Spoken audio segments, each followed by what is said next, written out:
Tendance première, Véronique Tiberghien.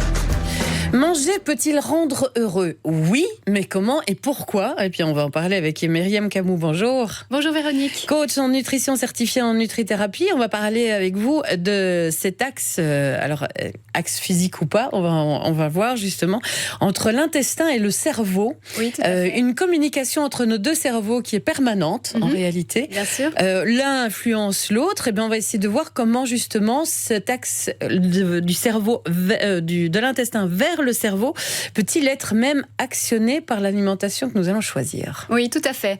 Écoutez, on a tous fait l'expérience, on a tous remarqué que lorsqu'on est stressé, lorsqu'on a peur, il y a notre système digestif qui dysfonctionne un peu. Mais ce qu'on sous-estime, c'est vraiment l'influence du système digestif vers notre cerveau. Il faut savoir que 80% des messages circulent du ventre vers le cerveau. Et non l'inverse. Et non l'inverse. Et voilà. Et donc c'est vrai qu'il y a peu de personnes qui sont conscientes que ce qu'elles mettent dans leur assiette peut vraiment influencer sur leur morale, sur leur humeur. Et donc voilà. Et donc je suis là aujourd'hui pour vous expliquer ça. Alors c'est vrai qu'il y a des choses qui nous paraissent hyper évidentes, comme par exemple boire un café serré juste avant d'aller dormir va nous empêcher de dormir. On pense rarement pourquoi il nous empêche de dormir, ce côté excitant et le message qui sera transmis aussi au cerveau à ce moment-là. Oui. Manger du chocolat, ça fait du bien, ça nous rend heureux. Oui, mais alors comment et pourquoi et comment ça communique ? C'est ça en fait qui est fascinant de comprendre et de l'élargir à l'ensemble de l'alimentation. Voilà, tout à fait. Mais en fait, il y a vraiment trois points qu'il faut mettre en exergue. Le premier, c'est qu'une alimentation riche en micronutriments, donc en vitamines, en minéraux, va vraiment permettre au corps et donc aux neurotransmetteurs de fonctionner parfaitement. La deuxième chose qu'il faut savoir, c'est que le cœur de notre bonne santé physique et psychique, c'est ce qu'on appelle aujourd'hui le microbiote intestinal, donc la flore intestinale, qu'il faut chouchouter. Et on va la chouchouter en mangeant sainement. Je vous donnerai 2-3 trucs et astuces. Et troisième point d'attention, c'est ce qu'on appelle la chronoalimentation. Il y a vraiment un réel intérêt à manger protéiné le matin, plutôt glucidique le soir, pour justement faire fonctionner les bons neurotransmetteurs au bon moment. Et pour nous rendre plus heureux ? Et pour nous rendre plus heureux, bien sûr. Donc, je suis convaincue que le bonheur commence dans l'assiette et que donc le bien-être, la sérénité commence vraiment à partir de notre hygiène de vie et notamment grâce à notre alimentation. Alors, ce microbiote intestinal qu'on découvre encore beaucoup. Exactement. Il est en plein cœur de la recherche scientifique en ce moment. Qu'est-ce qu'on en sait en réalité ? Alors, ce qu'on sait, c'est que le microbiote intestinal, c'est 100 milliards de bactéries vivantes qui colonisent notre intestin et qui sont vraiment à la source qui contrôlent tout le système hormonal. C'est-à-dire que le cortisol, l'hormone du stress, la dopamine, cette hormone qui nous donne la motivation, l'entrain, l'énergie, et la sérotonine, le neurotransmetteur de l'apaisement et du bien-être, sont vraiment contrôlés à partir de notre microbiote intestinal, de notre flore intestinale. C'est 100 milliards de bonnes bactéries et certaines un peu moins bonnes, qui cohabitent dans notre intestin et qui vont envoyer des messages directement à notre système nerveux central, donc le cerveau.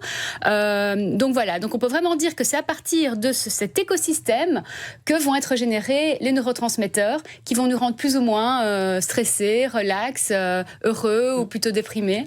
Ce qu'on ne sait toujours pas, c'est comment ils communiquent, comment toutes ces bactéries aussi interagissent les unes avec les autres, comment elles interagissent concrètement parfois avec le corps. Disons que concrètement, ce qui se passe, c'est pas encore bien clair. Ce qu'on sait en tout cas, c'est que des messages sont envoyés par le microbiote aux neurotransmetteurs de l'intestin et qui vont communiquer avec les neurotransmetteurs de notre cerveau par le biais du nerf vague, qui est ce nerf qui parcourt du cerveau, qui part du cerveau vers notre tronc, par le biais du sang et par le biais des neurotransmetteurs. On a déjà un message de Brigitte qui nous dit j'ai fait et réalisé quelques régimes dans ma vie, nous dit-elle. À chaque fois j'ai été déprimée, je pensais que c'était juste une question de morale. Je pense aujourd'hui qu'il s'agit aussi d'un manque d'éléments compris dans l'alimentation et qui engendrait cette déprime. Ah oui. Exactement. En fait, tout ce qui est régime hypocalorique et hypoglucidique, c'est-à-dire essayer de manger le moins de glucides possible, nous plonge directement dans la dépression. Pourquoi ? Voilà. C'est une bonne Pourquoi ? Il y a vraiment une explication très scientifique à cela. Il faut savoir qu'il est conseillé de manger plutôt glucidique des aliments plutôt glucidiques et pas n'importe lesquels évidemment. Ce seront des glucides complexes, à index glycémique faible, dont le sucre va se diffuser lentement dans notre organisme. Il faut manger des aliments plutôt glucidiques à partir de 15-16 heures parce que ces glucides vont aider l'organisme à générer le tryptophane, qui est le précurseur de la sérotonine. Alors la sérotonine, c'est le neurotransmetteur de l'apaisement, du bien-être, qui contre les pulsions alimentaires.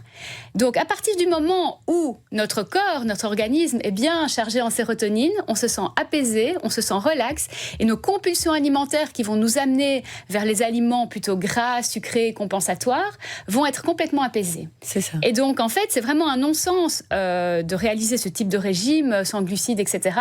Parce que directement, nous allons avoir un déficit en sérotonine et donc des compulsions qui vont nous amener tout de suite à craquer. D'où aussi le côté yo-yo un peu du poids. Alors on sait que ce côté yo-yo, il est aussi induit par le stress qu'on inflige à notre corps, qui s'imagine être en période de disette et de famine et qui va, une fois qu'on remange, faire des réserves. Mais il y a aussi ce côté, alors... Exactement. Alors lorsqu'on fait un régime restrictif, ça ajoute un stress énorme à notre quotidien qui est déjà pas évident. Et donc on va générer du cortisol. Le cortisol, hormone du stress. Oui.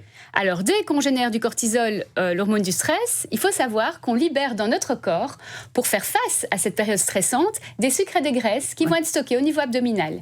Ce qui veut dire que les personnes qui font un régime et qui sont ultra stressées par ce régime, qui y pensent du matin au soir et qui se disent il faut absolument pas que je mange, et qui commencent à générer un stress, elles auront beau manger une feuille de salade et 3 petits pois, ils vont se stocker. Le corps va vraiment non seulement stocker pour faire face à cet environnement stressant, mais en plus le corps va relarguer dans le sang des sucres et des graisses qui sont stockés au niveau de nos réserves adipeuses, au niveau de notre foie, pour faire face. Et donc, du coup, il y a des personnes qui ne comprennent pas pourquoi elles mangent moins, et pourtant, elles ne perdent pas un gramme, voire elles en prennent. Donc, tout ça pour dire que la clé réside vraiment dans l'état d'être relax, d'être aussi modéré dans sa manière de... Au fond, plus ce que l'on mange va nous rendre heureux, moins on va stresser notre corps et moins on va induire alors des problématiques éventuelles mode de poids ou... Alors non, pas vraiment. Oui, évidemment, si c'est le hamburger qui vous rend heureux. Tout à fait. Alors tout dépend de ce qui vous rend heureux. Voilà. Maintenant, il faut savoir que les habitudes peuvent changer. Oui. C'est ce qu'on appelle l'endorphinisation de l'alimentation. C'est-à-dire qu'en 3 semaines, des aliments qui ne nous faisaient pas forcément plaisir par le passé peuvent devenir des aliments qui vont nous faire plaisir, et on peut les endorphiniser. Ils peuvent générer des endorphines, les hormones du plaisir, et on peut vraiment prendre goût à de nouvelles habitudes alimentaires. Donc oui, c'est possible. Et donc voilà. Alors, je peux vous donner quelques exemples en fait d'aliments à favoriser, notamment en matière de chronoalimentation. Ce qu'il faut savoir, c'est que le matin, il est vraiment conseillé de manger des aliments plutôt protéinés. Parce que les protéines, que ce soit les œufs, les protéines style poulet ou autres, vont vraiment générer la dopamine. La dopamine, c'est le neurotransmetteur dont on a vraiment besoin le matin pour être motivé, pour se lever de son lit et pour se dire « allez, j'ai la motivation, j'y vais ». Clairement. Maintenant, si on va commencer à manger des aliments plutôt protéinés le soir, cette dopamine va plutôt avoir tendance à être synthétisée à ce moment-là et va contrer la sérotonine, l'hormone de l'apaisement et du bien-être. Donc pas beaucoup de dodo, quoi. Exactement. Donc du coup, je vous conseillerais de manger plutôt des aliments, des protéines animales entre autres, le matin à midi, et de se réserver un repas végétarien plutôt glucidique le soir pour aider le corps à synthétiser la sérotonine, apaisement, bien-être, qui est le précurseur de la mélatonine, l'hormone du sommeil. C'est ça. Et alors pour les végétariens, le matin, les protéines végétales sont à favoriser du coup. Oui, tout à fait. Donc les protéines végétales, on les retrouve dans les céréales complètes du type flocons d'avoine, on les retrouve dans la purée de cacahuètes, dans les amandes, donc voilà, plutôt dans tout ce qui est oléagineux, céréales complètes. Et puis soja aussi, évidemment. Et démarrer la journée avec ça. On va voir évidemment pour le reste de la journée aussi comment on peut adapter son alimentation et voir s'il faut être dans le changement radical ou si on peut y aller étape par étape en procédant par parfois d'abord des petites touches et puis une amélioration de son alimentation. Tendance première. Alors par exemple, parmi les questions que l'on a reçues, Myriam Camou, coach en nutrition certifiée en nutrithérapie, il y a la question du sucre. Et cette personne qui nous dit que le sucre, elle sait que c'est un élément qui provoque le sentiment de bien-être, le bonheur, en fournissant de l'énergie aussi. Mais elle dit on diabolise le sucre aujourd'hui. Oui. Donc, que peut-on faire? Alors, il y a sucre et sucre. Il faut savoir que le sucre, les sucres rapides, notamment les sucres ultra-transformés qu'on retrouve dans l'alimentation industrielle, les sirops de glucose, fructose et autres, pourraient apporter ce qu'on croit être un bonheur immédiat, disons, un effet dopant. Mais il faut savoir que ça apporte aussi une addiction. Oui. Et ces sucres rapides, c'est vrai que sur le moment même, on a l'impression qu'on se sent mieux, etc. Mais très vite, va s'en suivre un pic d'hypoglycémie qui va nous redemander de consommer du sucre. Et bon, on va faire, si vous voulez, des pics de glycémie toute la journée. Il faut savoir que ces pics d'hypoglycémie, hyperglycémie toute la journée sont vraiment délétères pour la santé et pour le moral. Pourquoi ? Parce que le sucre vient vraiment perturber notre flore intestinale, notre microbiote intestinal, parce qu'il agit comme un fertilisant sur les bactéries pathogènes.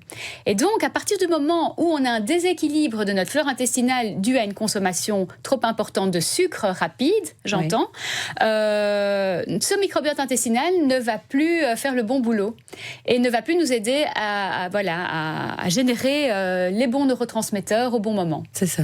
Donc, c'est un peu un piège. Oui. Il faut savoir que la majorité des Belges consomment trop peu de glucides, étonnamment. Ah bon ? Mais trop peu de glucides parce qu'en fait, ils en consomment trop peu de glucides, on va dire, complexes. Beaucoup trop de glucides rapides. Les glucides qu'on consomme, et quels sont les complexes? Alors, je vais vous donner quelques exemples très concrets. Alors, les glucides dits sucre simple, sucre rapide, transformés, c'est les sucres raffinés, sucres blancs qu'on retrouve dans toutes les friandises, dans les viennoiseries, qu'on retrouve dans 80% des plats industriels. C'est-à-dire que ketchup, plats préparés, soupe, les soupes de soi-disant bonnes soupes en légumes renforcées en sucre, les vinaigrettes industrielles, etc. etc. Par contre, les glucides complexes, ce sont des glucides, disons, qui viennent d'aliments de céréales complètes ou de légumineuses, telles que le quinoa, la patate douce, le sarrasin, le riz complet. La carotte ? Il y a des glucides dans la carotte, tout à fait. Tout à fait, donc il y a un peu d'amidon. Donc évidemment, on en vient aux fruits et aux légumes qui contiennent aussi des glucides, mais qui sont des glucides qui sont... des glucides, on va dire, vrais, qui sont contenus dans des aliments bruts de base, et dont l'assimilation est ralentie par les fibres contenues dans le fruit et par l'eau. C'est ça, donc le fructose qui est moins bon pour la santé, c'est celui qui a été transformé en sirop et utilisé dans des plats préparés. Exactement. Que le fructose qui est naturellement contenu dans des fruits, surtout les fruits un peu fibreux, bien sûr. Celui-là est tout à fait, tout à fait bon. Alors, de toute façon, on me dit souvent, est-ce que je peux manger autant de fruits que je le souhaite ? Disons que le fruit, c'est vraiment l'aliment que la nature a prévu pour nous, pour être consommé tel quel, sans cuisson, sans assaisonnement, et qui va vraiment nous apporter énormément de bienfaits. Alors maintenant, pour les personnes qui ont une résistance à l'insuline ou un début de diabète, je conseille toujours de manger les fruits en les combinant avec des noix, noisettes, amandes et autres, pour justement faire en sorte que la glycémie monte beaucoup plus lentement. C'est ça. Mais donc voilà, il y a glucides et glucides. Et donc le fait de consommer une banane à partir de 16 heures, de consommer du chocolat noir à 70-75% à 16 heures, ça va être un goûter hyper préconisé parce qu'il va générer dans notre corps de la sérotonine. C'est ça. Manger le soir un repas plutôt végétarien, par exemple combiner du riz, des lentilles avec des légumes, c'est un repas glucidique avec des glucides, on va dire, complexes, qui va nous apporter de la satiété et qui va aussi nous aider à générer la sérotonine, le neurotransmetteur de l'apaisement et du bien-être, qui est précurseur de la mélatonine, l'hormone du sommeil. C'est ça, et qui nous entraîne doucement vers la fin de journée, au moment où on va aller dormir. Alors, par rapport au sucre, justement, Marie nous dit, elle aussi, quand je mange des sucres rapides, cela déteint sur mon moral qui baisse après coup. Elle se demande si c'est normal. Il baisse après coup parce qu'en fait, elle fait une hypoglycémie réactionnelle. C'est ça. C'est-à-dire que le corps, étant bombardé de sucre, va venir avec son mécanisme de défense, qui est la production d'insuline, qui va, entre autres, faire entrer l'énergie dans les cellules, mais qui va aussi rapidement débarrasser le sucre le sang de ce sucre excédentaire qui va stocker sous forme de graisse corporelle, entre parenthèses, et qui va nous plonger dans une hypoglycémie réactionnelle. À partir du moment où on est en hypoglycémie, on a faim, on est instable, on a une incapacité à se concentrer et on peut se retrouver à être carrément déprimé, oui. Et autre question qui nous est arrivée, qui va peut-être nous permettre aussi de faire la différence entre le plaisir immédiat, parce qu'on parlait manger rend heureux, ce plaisir immédiat que l'on ressent à un plat, et puis ce plaisir prolongé qui sera induit par l'action des neurotransmetteurs. Exactement. C'est Robert qui nous dit effectivement, quand je sais que je vais manger un bon steak frites salade avec beaucoup de sauce, ça me fait plaisir, mais je sais que je vais le regretter après. Alors, ça, c'est le plaisir immédiat. Exactement. Les notions de plaisir et de bonheur, c'est pas la même chose. Ouais. Le plaisir, c'est vraiment un plaisir immédiat qu'on consomme tout de suite et qui va générer quelque chose de très ponctuel. Ouais. Le bonheur, c'est un état long terme sur lequel on investit. On investit notamment en ayant une hygiène de vie saine sur le long terme et qui va aider notre corps à bénéficier de tous les micronutriments dont nous avons besoin, qui sont les cofacteurs qui vont aider ces neurotransmetteurs à être synthétisés et qui vont surtout asseoir un équilibre intestinal, un écosystème intestinal sain. C'est sur le long terme, mieux lutter contre le stress, exactement, mieux lutter contre la fatigue et avoir plus souvent un sentiment d'apaisement qu'un sentiment négatif. C'est ça en fait. Oui, tout à fait. On travaille sur le long terme. On travaille sur le long terme. Alors, l'idée, c'est vraiment de se dire, si on mange des aliments vraiment qui sont faits pour nous, on va bénéficier de tous leurs micronutriments et donc on va aider la dopamine, la sérotonine à vraiment être synthétisées comme il faut. Il faut entre autres savoir que certains médicaments, comme la pilule contraceptive par exemple, diminuent nos réserves en vitamine B, en fer, en magnésium. La consommation trop accrue d'alcool aussi diminue nos réserves en vitamine B, etc., en fer. Et donc tout ça pour dire qu'à partir du moment où on va être carencé, ne serait-ce que dans un seul micronutriment, tous ces neurotransmetteurs vont avoir du mal à être synthétisés et vont avoir du mal à nous rendre apaisés ou en bonne forme. Donc, c'est vraiment un investissement long terme, l'alimentation. C'est pour ça que ce que je propose, ce sont des rééquilibrages alimentaires qui vont nous permettre d'asseoir de nouvelles habitudes saines sur le long terme. C'est ça. Et petit à petit, de se sentir mieux très rapidement. Parce qu'il faut savoir qu'en modifiant son alimentation, les effets sur le moral, sur la santé psychique, sont beaucoup plus rapides que les effets sur la santé physique. C'est ça. En 3 semaines, vraiment, en modifiant son alimentation, on peut vraiment se rendre compte qu'on est plus relax, plus serein, moins stressé. Alors, question à laquelle on va répondre, je vous la pose tout de suite, mais on va y répondre juste après une page de pub. Question par téléphone. Il paraît que le jeûne pendant un certain temps permet de détoxifier l'organisme et que le repos des organes permet un nettoyage complet du corps. Quid des plantes? J'entends par exemple que le bouleau est excellent pour le drainage. Sous question de moi, du coup, faut-il passer obligatoirement par une période de détox pour rééquilibrer et commencer à changer ses habitudes alimentaires, ou est-ce qu'on peut y aller progressivement et passer un peu cette étape? On y répond dans un instant. Très bien. Tendance première, Véronique Tiberghien. Alors, on parle évidemment avec vous, Myriam Camus, de bien, on va dire, entretenir notre microbiote et que ce microbiote va donc influencer sur les neurotransmetteurs. Pour l'entretenir, est-ce qu'il faut que je passe par une phase détox? Alors, franchement, je respecte les gens qui font de la détox, mais moi, non. Alors, les mauvaises langues vont dire, oui, ça se voit. Je préfère y aller progressivement. Mais, alors, on va répondre aux deux. Pour les gens qui aiment ça ou qui font ça ou qui pratiquent ça, et pour les gens que ça n'intéresse pas. Alors, la détox, c'est quoi? La détox, en fait, c'est soutenir le travail du foie, qui est un peu l'éboueur, si vous voulez, de notre organisme, qui filtre tous les toxiques qui soient alimentaires ou apportés par notre environnement global. Et donc, le fait de soutenir notre foie, d'aider le foie vraiment à nous débarrasser de tous ces toxiques, clairement, ça va aider notre écosystème intestinal à être en meilleur état. Cela dit, je serais prudente sur tout ce qui touche au jeûne un peu trop prolongé. Il faut qu'il soit bien encadré, parce que certaines personnes qui font des jeûnes trop prolongés, justement, ils vont se retrouver en hypoglycémie clairement, et par manque de glucides, il risque justement de tomber dans cette baisse de morale. C'est ça. Hein? Mais là, on est dans l'idée du jeûne à 100%, c'est ça, de la détox. Alors, c'est violent. En fait, un jeûne, effectivement, provoque un type de détox, mais pour se détoxifier de tous ces toxiques qui nous encrassent, on peut tout à fait passer à une alimentation, on va dire, saine, oui.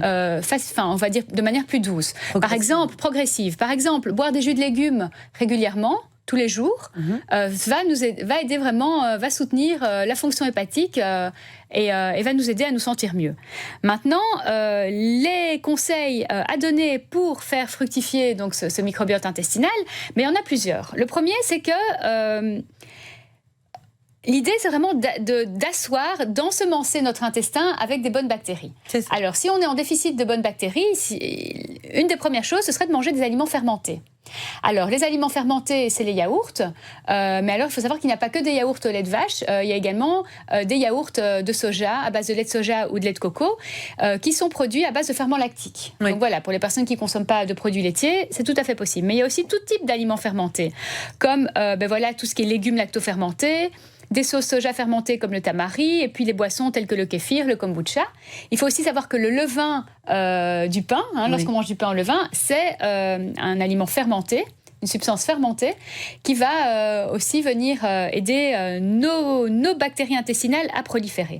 Après, une fois que ces bactéries intestinales prolifèrent, en consommant des aliments fermentés ou en faisant une cure de probiotiques, parce que c'est aussi une manière facile de réensemencer notre intestin avec des bonnes bactéries. En faisant une cure de probiotiques, on installe les bonnes bactéries. Ensuite, il va falloir les maintenir. Oui.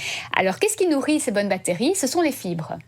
Donc, c'est ce qu'on appelle les aliments prébiotiques. Alors, les aliments riches en fibres vont venir aider nos bonnes bactéries intestinales à se maintenir et à proliférer de manière positive. Comme quoi, par exemple ? Eh bien, c'est tout ce qui est fruits et légumes frais, légumineuses, donc lentilles, pois chiches, haricots secs, céréales complètes, oui. Oléagineux, donc tout ce qui est amandes, noisettes et autres. Donc, tous ces aliments vraiment bruts vont venir nourrir notre flore intestinale. C'est ça. Et donc, à partir du moment où on installe une bonne flore intestinale, qu'on la nourrit, elle ne peut que bien nous le rendre.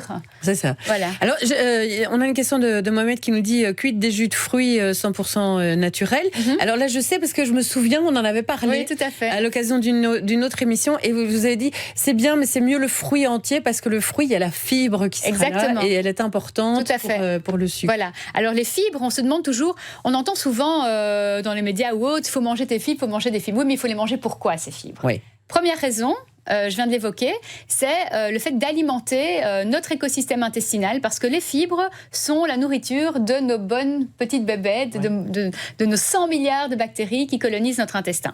Ensuite, les fibres aident aussi à la régulation de la glycémie et des graisses circulantes dans le sang. Donc voilà. Donc pour en revenir au jus de fruits, effectivement, boire un jus de fruits, c'est souvent boire le sucre du fruit sans les fibres. C'est ça. Or, c'est vraiment les fibres qui sont intéressantes. C'est pas interdit, mais vous n'aurez, il y a un truc qui va manquer. Il manquera quelque chose. Essentiel à la bonne alimentation. Voilà, c'est pour ça que je dis toujours que plus on consomme l'aliment dans son habit le plus brut, le plus naturel, mieux on se porte. Alors, Jean-Paul le dit, suite à des problèmes d'estomac, mon médecin naturopathe m'a conseillé d'attendre 2 heures à partir du lever avant de prendre un petit déjeuner, car il faut laisser le temps au corps et aux organes de se mettre en route, et ainsi il y aura une meilleure assimilation des aliments. Je me sens effectivement mieux depuis. Laisser passer un petit délai ? Oui. Il y en a qui se jettent sur la nourriture. Il faut savoir qu'on est tous différents. Chaque personne réagit de manière différente en fonction de ses soucis ou autres de santé. Et je dis souvent qu'il faut s'écouter. Il n'y a pas de remède miracle universel. Il n'y a pas de panacée universelle en matière de nutrition. Chaque personne va vraiment réagir de manière différente de par son métabolisme, ses gènes, son mode de vie. Et donc, si ce monsieur ressent que c'est mieux pour lui de ne pas manger dès le réveil, eh bien, qu'il continue comme ça. C'est un peu comme cette fameuse cure de citron dont on parle souvent. Oui. Voilà. Alors, la cure de citron, elle n'est pas bonne pour tout le monde. Non. Les personnes qui n'ont pas un organisme qui fonctionne parfaitement, ne vont pas ressentir cette cure de citron comme quelque chose de positif. C'est quelque chose qui va venir les perturber, les déranger. Les personnes qui sont en parfaite santé, qui ont une alimentation déjà très saine, peuvent boire un citron pressé le matin, mais en cure plutôt. Oui. Pour vraiment choquer, entre guillemets, l'organisme, apporter vraiment un bienfait ponctuel. Mais peut-être pas toute l'année non plus. Non, parce que c'est une dose d'acidité dans l'estomac qui est à jeun, qui est quand même assez... Alors, en fait, le goût du citron est acide, mais dans les organismes qui sont sains, cette acidité va devenir plutôt basique, plutôt alcaline. Oui. Mais chez les personnes qui ont un organisme plutôt avec un déséquilibré, donc un organisme plutôt acide, ça ne va pas être positif. On a une question par rapport au yaourt. On parlait du microbiote et de nourrir son microbiote. Oui. Le probiotique, il y a une personne qui dit, on entend toujours dire qu'il faut manger des yaourts. Oui, alors oui, parce que c'est un des moyens naturels d'avaler des probiotiques. Mais alors elle ne peut pas. Elle peut pas manger du produit laitier. Voilà, et ben alors elle va prendre des yaourts à base de lait de soja ou de coco. Aujourd'hui, dans les supermarchés et aussi beaucoup dans les magasins bio, on retrouve énormément de yaourts, donc de produits végétaux, à base de soja, de coco ou autres, qui sont fermentés avec des ferments lactiques, mais qui ne contiennent évidemment ni les protéines, ni le sucre du lait, ni de lactose. En ce qui concerne un autre témoignage, une personne qui nous dit « J'ai été opérée, on m'a enlevé la vésicule biliaire, quelles conséquences sur la flore intestinale ?» Il y a un lien ? Alors, vous n'êtes pas médecin. Non, j'avoue que là, vous me posez une colle, mais clairement, la vésicule biliaire, produit... qui est à côté, produit des sels qui vont émulsionner les graisses. Maintenant, la conséquence directe sur le microbiote, ça je ne vais pas pouvoir vous le dire. On ne va pas s'étendre. On est désolé, on s'excuse auprès de notre auditeur, mais effectivement, il vaut mieux peut-être poser la question directement à son médecin pour pouvoir avancer. Alors beaucoup parlent de tisane aussi. Est-ce que les tisanes, alors j'ai différentes recettes, je suis désolée, je ne vais pas toutes les donner à l'antenne, mais les tisanes, ça a un effet sur le microbiote et sur notre... Pas vraiment. C'est-à-dire que une tisane peut tout à fait faire du bien, etc. Mais outre les aliments fermentés dont j'ai parlé, ce qui va avoir des effets sur le microbiote, c'est également les bonnes graisses, et notamment les acides gras oméga 3, donc qu'on va consommer grâce aux petits poissons gras, comme les sardines, les harengs, les maquereaux, etc. Les bonnes huiles qu'on consomme crues, comme l'huile de colza, l'huile de noix ou les graines de lin notamment. Et également les aliments riches en antioxydants. Et, bonne nouvelle, le vin rouge est un aliment très riche en antioxydants, en polyphénol. Et donc, consommer un verre de vin rouge tous les jours, arroser son repas d'une bonne huile d'olive vierge, première pression à froid, ou mettre sur son repas des bonnes épices telles que le curcuma, la cannelle, le gingembre, va vraiment nous apporter un apport massif en antioxydants qui vont aussi aider notre microbiote intestinal. C'est plutôt intéressant.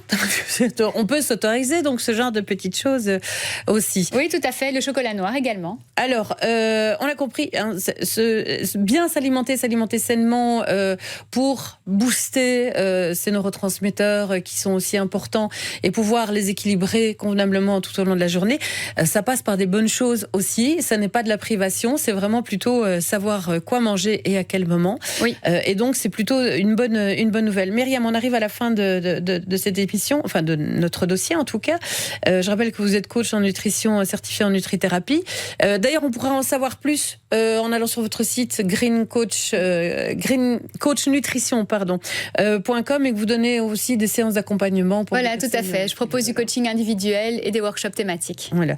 Et parmi ces workshops thématiques, il y a notamment le fait de voilà, le workshop qui s'appelle Le bonheur commence dans l'assiette. Mais voilà, c'est prévu pour le 22 août. Donc voilà, si vous avez envie d'en savoir plus, n'hésitez pas à aller sur le site. Merci beaucoup à vous. Vous êtes nombreux à avoir posé questions, témoignages. Merci à vous, Myriam. Merci, Véronique. On vous retrouvera dans notre émission dans plusieurs mois, parce que ça sera la rentrée. Oui, avec grand plaisir. Il va falloir booster un peu la rentrée aussi. On en reparlera donc